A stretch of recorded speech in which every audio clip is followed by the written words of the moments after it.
فاطمه ستورова ساکن جماعت دهات یووه نویه باباجان غفوروف که حامله بوده است شب 15 مارس سال 2024 از دست شوهرش کشته شده است. به اطلاع نزدیکان فاطمه ستورova حادثه در خانه استقامتیش رخ داده است. جسد او را صبح 16 مارس خوشدامن و دیگر پیوندان شوهرش آغشته خون پیدا کردند.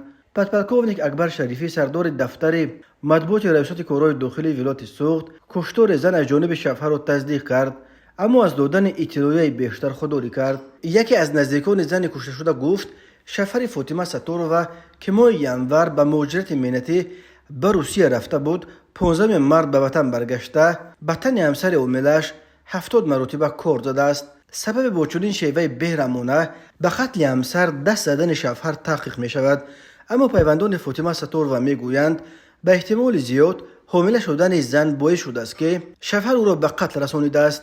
فاطمه ستورova دانشجوی سال پنجم شعبه روزنامه‌نگاری دانشگاه دولتی خوجند بوده است. همکورسانش می گویند او روز 15 مارس در درس اشتراک داشت و احساس خطر نمی کرد. تفصیلات دیگر حادثه معلوم نیست. باید گفت حادثه کشتار همسر از جانب شوهر در ولایت سوخت پیشتر نیز ثبت شده است. از جمله سال گذشته ساکن 28 ساله نویه جبار رسولوف نیز همسرش را در زمینه رشک به قتل رسانیده برای 17 سال محکوم به زندان شده بود.